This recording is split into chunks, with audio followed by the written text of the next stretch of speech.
आज का दिन सुपौल जिले के लिए बड़ा ही ऐतिहासिक दिन है, जब सुपौल दानापुर एक्सप्रेस को सांसद ने हरी झंडी दिखाई है। बोले कोसी वासियों को जल्द मिलेगी कई नई ट्रेनों की सौगात।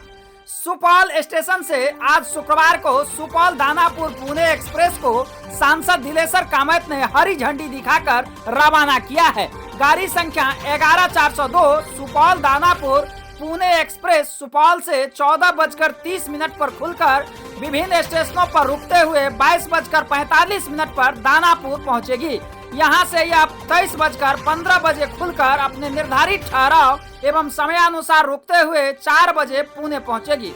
दानापुर और सुपौल के मध्य यह ट्रेन पाटलिपुत्रा, सोनपुर, हाजीपुर, शाहपुर, पटौड़ी, बेगूसराय, खगड़िया, मानसी, सिमरी, बख्तियारपुर, सहरसा एवं गढ़बरुआरी स्टेशनों पर रुकेगी। जबकि गाड़ी संख्या 11401 पुणे दानापुर सुपौल एक्सप्रेस पुणे से 21:05 में खुलकर अपने निर्धारित ठहराव एवं समयानुसार रुकते हुए 2:15 में दानापुर पहुंचेगी। यहां से यह ट्रेन 2:45 बजे प्रस्थान कर विभिन्न स्टेशनों पर रुकते हुए 13:15 में सुपौल पहुंचेगी। इस अवसर पर सुपौल के सांसद दिलेश्वर कामत ने कहा कि कोसी वासियों के लिए रेलवे सेवाओं में लगातार विस्तार हो रहा है और आने वाले दिनों में कई लंबी दूरी की ट्रेनों का परिचालन शुरू होगा। सांसद ने बताया कि 15 सितंबर को प्रधानमंत्री नरेंद्र मोदी अमृत भारत ट्रेन का शुभारंभ करेंगे। यह ट्रेन झंझारपुर निर्मली के रास्ते चलेगी, जिससे सुपौल क्षेत्र के एक और नई ट्रेन की सुविधा मिलेगी। इसके साथ ही 8 जोड़ी ट्रेन एक्सप्रेस को स्पेशल के रूप में जल्द चलाने की योजना है। उन्होंने कहा है कि सुपौल क्षेत्र से दिल्ली, पंजाब, पटना समेत देश के विभिन्न हिस्सों के लिए रेल संपर्क को और मजबूत करने की दिशा में प्रयास जारी है। सांसद ने कहा कि सुपौल पिपरा रेलखंड पर पहले से ही ट्रेन परिचालन हो रहा है और जल्द ही सुपौल त्रिवेणीगंज तक मार्ग भी विस्तार किया जाएगा। उन्होंने जानकारी दी कि ललितग्राम में रेलवे की 70 एकड़ जमीन पर वॉशिंग पिट का निर्माण हो रहा है, जिससे ट्रेनों के संचालन और रखरखाव की सुविधा होगी।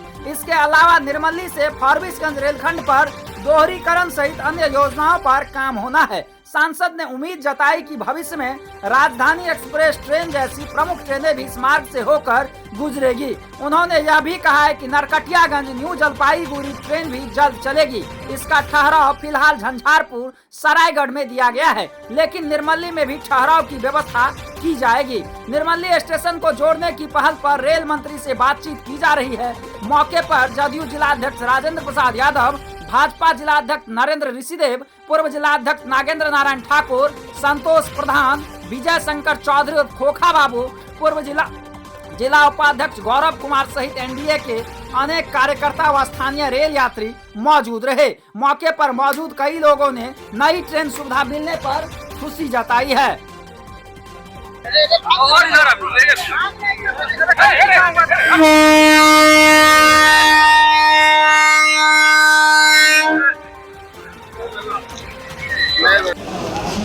देखिए, आप लोगों ने देखा पुणे से सुपौल ये जो है फास्ट ट्रेन है और उसका शुभारंभ आज हुआ है।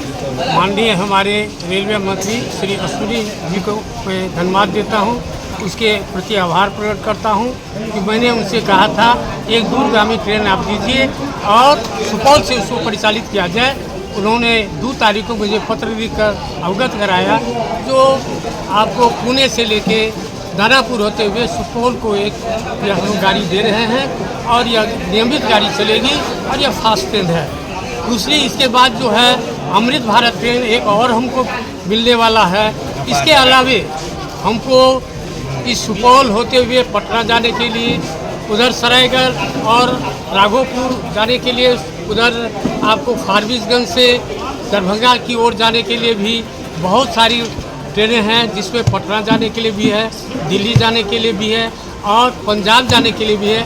इस तरह हमारे इस क्षेत्र में जहाँ एक भी ट्रेन नहीं थी, जनता को ट्रेन की सुविधा नहीं मिल रही थी, लोग बस से यात्रा करते थे, आप अभी सभी जगह जाने के लिए ट्रेन उपलब्ध है और हमारी जो यहाँ की जनता है उससे काफ़ी खुशी है।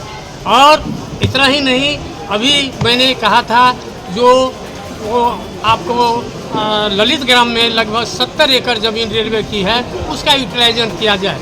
उसको यूटिलाइज करने के लिए रेलवे ने एक प्रपोजल किया है, वहाँ तो एक पीट लाइन किया जाए या वॉशिंग पीट हो और अन्य कोई जो है उसको एक प्रपोजल वो तैयार कर रहे हैं रेलवे एडमिनिस्ट्रेशन। वहाँ भी अगर पीट लाइन और अन्य कुछ होता है तो इस क्षेत्र का बहुत बड़ा विकास होगा।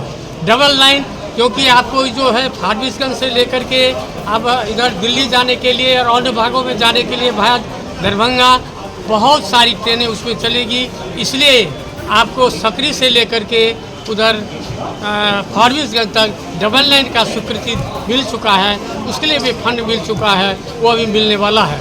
एक प्रपोजल और है जो मोरहा से होते हुए सुपौल, आपको भी एक नई रेल लाइन का जो प्रपोजल है उसके लिए सर्वे हो रहा है। और अब वहाँ बीरपुर को मिलाने के लिए ललित ग्राम से लेके बीरपुर वह जो है शॉर्ट डिस्टेंस पड़ता है। पहले हम लोग का प्रपोजल था प्रतापगंज से लेकर के बीरपुर, उसमें दूरी अधिक होती थी, उससे कोई फ़ायदा नहीं था। इसलिए एक प्रपोजल ऐसा है जो अगर ललित ग्राम से बीरपुर अगर यह नई रेल लाइन अगर किया जाए तो सीमावर्ती क्षेत्र की जनता को उसका लाभ मिलेगा।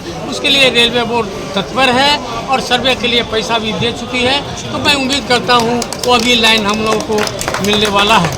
बहुत सारी ट्रेन जो हम लोग यहाँ देखिए राजरानी है, जो अन्य 3 और 4 टोटल 4 ट्रेन अस्थायी रूप से चल रही है। मैंने रेल मंत्री से आग्रह किया जो उन सारी ट्रेनों को आप अस्थायी कर दीजिए, नियमित कर दीजिए, जिससे उसका लाभ हमारे क्षेत्र की जनता को मिले। उन्होंने आश्वासन दिया कि उसको वो करेंगे। इस तरह से हमारे क्षेत्र जो पहले उपेक्षित था अभी नहीं रहेगा और सभी क्षेत्रों में जाने के लिए जो है रेल से उसको जोड़ा जा रहा है। इसके लिए मैं रेल जो प्रशासन के प्रति धन्यवाद ज्ञापन करता हूँ। साथ साथ मैं आभार व्यक्त करता हूँ माननीय हमारे यहाँ के जो विधायक और मंत्री और जिसको हम लोग कहते हैं विश्वकर्मा, वो दिन रात लगे रहते हैं जो सुपौल का विकास कैसे हो। 3 दिन में पटना में था, ये जो आपको पिपरा से लेके त्रिवेणीगंज CRS इंस्पेक्शन नहीं हो रहा था, उन्होंने प्रधानमंत्री के OSD तक फ़ोन किया। मैं रेलवे मिनिस्टर से भी उनसे बात कराया, तो हमेशा वो लगे रहते हैं इस क्षेत्र का कैसे विकास हो। और रेलवे में जो इतना हुआ है मैं उसके प्रति भी आभार प्रकट करता हूँ, जो उनका बहुत बड़ा योगदान है। अगर उनका योगदान नहीं रहता तो इस क्षेत्र में रेलवे नहीं होता, ये सुपौल जो है जंक्शन नहीं होता। तो इस तरह उनके प्रति भी आभार प्रकट करता हूँ और मुझे पूर्ण विश्वास है कि सुपौल क्षेत्र की जनता को सभी जगह के भारत के सभी क्षेत्रों में जाने के लिए समय है। आप मौका मिलने से मिलेगा, जाने जाने का जो है ट्रेन मिलेगा। अभी हमारा 2 जो बाईपास सभी है, एक ललित ग्राम वाला और दूसरा सरायगढ़ वाला। अगर यह तैयार हो जाता है तो डायरेक्ट सहरसा से होते हुए गाड़ी जाएगी और डायरेक्ट जो है फारबिसगंज होते हुए गाड़ी जाएगी। इसलिए 2 अगर ये बाईपास तैयार होता है, उसका उद्घाटन हो जाता है और बहुत सी सारी गाड़ियाँ हमको मिलने वाली है और क्षेत्र का विकास होगा। तो मैं इसके लिए भी माननीय प्रधानमंत्री आदरणीय श्री नरेंद्र मोदी जी को और हमारे जो रेलवे मिनिस्टर है अश्विनी वैष्णव जी के प्रति आभार प्रकट करता हूँ। अपने ओर से, यहाँ की जनता की ओर से, आप सबों की ओर से उन्हें बहुत बहुत धन्यवाद।